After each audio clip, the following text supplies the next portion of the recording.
Hello everyone, welcome to today's book review show. I'm Bhavreen Kaur, a creative girl with a creative mind to present a creative book to make you a creative human being. First of all, thank you to the most creative person in my life, my mom, who helped me through all this. ये शब्द creative हमारी पूरी presentation में use होगा और साथ ही साथ इस बुक में भी, तो इसका मतलब समझना बहुत इंपॉर्टेंट है। क्रिएटिव का मतलब होता है न्यू आइडियाज़ को फ्लोरिश करना और सबसे कुछ अलग और बेहतर करना। ये book still like an artist Austin Kleon ने लिखी है, जिसमें उन्होंने 10 ऐसी चीज़ें बताई हैं जो शायद हमें किसी ने नहीं बताई क्रिएटिविटी के बारे में। स्टील लाइक एन आर्टिस्ट, जब ऑनेस्ट आर्टिस्ट से पूछा जाता है कि उन्हें उनके आइडियाज़ कहाँ से मिले, तो वो कहते हैं कि उन्होंने उन्हें चुराया है। इस दुनिया में कुछ भी ओरिजिनल नहीं होता, और जो लोग ये कहते हैं 10 में से 9% को तो पता ही नहीं होता कि उनका सोर्स कहाँ है। All creative work builds on what came before. Artists are the collectors who collect selectively. Artist school के बच्चों की तरह जैसे कॉपी मिली वैसा ही काम कर दिया बिना देखे ऐसा नहीं करते। वो किसी काम को नहीं, उस काम के पीछे छुपी थिंकिंग को कॉपी करते हैं। अक्सर कहा जाता है कि अपने आप को वैसे ही देखो और समझो जैसे आप फ्यूचर में होने वाले हो, जब तक आप सच में वो नहीं बन जाते। हम जब छोटे होते हैं तो हम अपने पेरेंट्स को कॉपी करते हैं और फिर अपने हीरोज़ को, जो लोग हमें इंस्पायर करते हैं, जो हमें अच्छे लगते हैं। But the human hand is incapable of making a perfect copy. अगर आप मान लो एक इंसान से इन्फ्लुएंस होगे तो लोग कहेंगे कि आप अगले वही इंसान हो। पर अगर आप 100 लोगों से इन्फ्लुएंस होगे, अलग अलग लोगों से कॉपी करोगे और उनके आइडियाज़ को मिक्स करोगे, तो आप ओरिजिनल कहलाओगे। आपको उनके क्रिएटिव वर्क के पीछे छुपी थिंकिंग को समझना है। It is our failure to become our perceived ideal that ultimately defines us and makes us unique. जहाँ हम अपने हीरोज़ को कॉपी करने में फेल हो जाते हैं, वहीं हम अपने आप को डिस्कवर करते हैं। Write the book you want to read, ये प्रोवर्ब हमारी लाइफ की हर एक सिचुएशन में काम आता है। जब हम एक ड्रामा देखते हैं तो हमें डायरेक्टर का पॉइंट ऑफ व्यू बिल्कुल अच्छा नहीं लगता, राइट? इसीलिए हमें हमेशा वही करना चाहिए जैसे हम उसे होते हुआ देखना चाहते हैं। हमें लोगों की मदद करनी चाहिए क्योंकि हम भी मदद चाहते हैं। पोलाइटली बात करनी चाहिए क्योंकि हम भी वही चाहते हैं। बस ये कितना आसान ही तो है। जो हमें लेना अच्छा लगता है वही देना शुरू कर दो। लोगों को नीचा दिखाने के चक्कर में हम यही भूल गए हैं कि हमें क्या अच्छा लगता है। सोचने से इस दुनिया में कुछ नहीं मिलता, बट सोचकर फटाफट से एक्शंस लेने से बहुत कुछ बन सकता है। हमें अपनी बॉडी को भी वर्क में इन्वॉल्व करना है। थोड़ी सी जगह का इस्तेमाल करके आपको 2 वर्क स्टेशन सेट करने होंगे, 1 digital and 1 analog. Analog work station में आप लिखने और दिमाग लगाने का काम करेंगे। फॉर एग्जाम्पल, अगर एक बिजनेस से एग्जाम्पल ली जाए तो आप लोगों की लिस्ट बना सकते हैं और ये लिख सकते हैं कि आपने उन्हें क्या कहना है। और फिर डिजिटल वर्क स्टेशन में जाके आप उन्हें कॉन्टैक्ट एंड इन्वाइट कर सकते हैं और प्रेजेंटेशंस बना सकते हैं। पर डिजिटल और एनालॉग को मिक्स मत कीजिएगा और डिजिटल डिवाइसेस को एनालॉग वर्कस्टेशन से दूर रखना ज़रूरी है।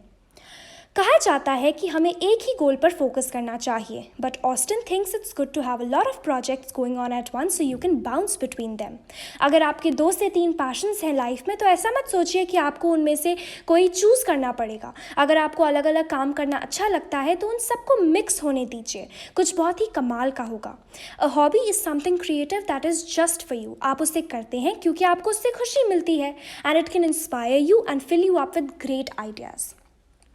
There's a secret. Do good work and share it with people. जब तक आपको ज़्यादा लोग जानते नहीं हैं तब तक आप फ्रीली कुछ भी कर सकते हैं, हर मुमकिन कोशिश कर सकते हैं अपनी सेल्फ इमेज की परवाह किए बिना। For example, classroom is a wonderful but artificial place. Your professors get paid to listen to your ideas and your classmates are paying to pay attention to your ideas. So, step 1 is do good work and step 2 is share it with people. Put it on internet. People love it when you give your secrets away. जब आप अलग अलग लोगों को अपनी process में involve करते हैं तो आप लर्न करते हैं। आप उतने ही अच्छे हैं जितनी आपकी लास्ट पोस्ट अच्छी है, and this keeps you on your toes, और आप और अच्छे आइडियाज़ को एक्सप्लोर करते हैं। ज्योग्राफी अब हमारी मास्टर नहीं रही, हम अपना खुद का एनवायरनमेंट क्रिएट कर सकते हैं। हम बुक्स और पॉजिटिव चीज़ों से अपने आप को सराउंड कर सकते हैं, दीवारों पर अपनी ड्रीम्स पेस्ट कर सकते हैं, और भी बहुत कुछ कर सकते हैं। All you need is a place to work and some time to do it, some self imposed solitude and temporary captivity. जब आपका ब्रेन ज़्यादा कंफर्टेबल बन जाता है तो उसे अनकम्फर्टेबल करना बहुत ज़रूरी है। अलग अलग लोगों को एक्सप्लोर करने से आपको ये दुनिया अलग लगने लगेगी और आपके ब्रेन्स हार्ड थिंकिंग मोड में चले जाएंगे। The best way to make friends is to be nice. आप उतने ही अच्छे होंगे जितने आपके आसपास के लोग होंगे। अगर आप एक रूम में सबसे ज़्यादा टैलेंटेड हैं तो अपना रूम चेंज कर लीजिए। ऑस्टिन क्लियन का सबसे क्रिएटिव सोर्स है उनका गुस्सा। जब भी उन्हें गुस्सा आता है तो आर्ग्यूमेंट के बजाय वो अपने काम पर फोकस करते हैं। This is a great technique. Get angry, keep your mouth shut and work. जब भी आपको कोई पॉजिटिव या अपीलिंग सोर्स मिले, पिक्चर्स, मैसेजेस, ब्लॉग्स और ईमेल्स, उन्हें सेव कर लीजिए। और जब भी मूड लाइटनिंग की ज़रूरत हो तो आप उन्हें यूज़ कर सकते हैं। जैसे कोई प्रेजेंटेशन के स्क्रीनशॉट्स ले सकते हैं और नए नए आइडियाज़ एक्सप्लोर कर सकते हैं।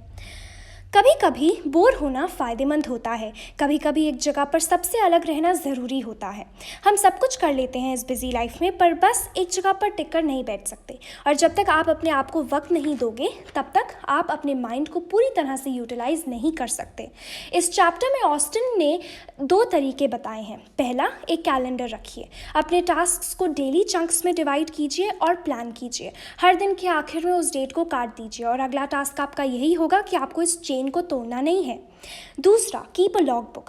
हर दिन के आखिर में उस दिन जो भी हुआ उसको शॉर्ट एंड क्रिस्प वर्ड्स में नोट कीजिए। डायरी की तरह भरिए मत, बस 3-4 पॉइंट्स लिखिए। You will be amazed at how helpful having a daily record like this can B.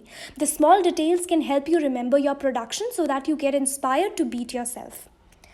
What makes human beings interesting is not just what we have experienced, but also what we haven't experienced. इस information abundance की as में जो लोग आगे बढ़ पाते हैं वो वही लोग हैं जो जानते हैं कि पीछे क्या छोड़ना है और सबसे इम्पॉर्टेंट काम पर कैसे फोकस करना है। जैसे कि मैंने एग्जाम्पल पहले भी बताई थी कि स्कूल में एक बच्चा कॉपी करने के टाइम पर पढ़ता भी नहीं है कि उसमें लिखना क्या है, उसे एज इट इज़ ही लिख देता है। But artists know how to figure out exactly what is important and eliminating the rest. Newspaper Blackout is a book written by Austin Kleon in which he simply subtracted the unwanted material and kept the wanted one to create beautiful and amazing poems. अब क्या? Take a walk, start a swipe file, read a book, this one first, make notes, get yourself a calendar, start your logbook, start a blog, collect some inspiration, take a nap. Take it easy because everything is easy. Start where you are, use what you have, and do what you can. Thank you. Have a good day.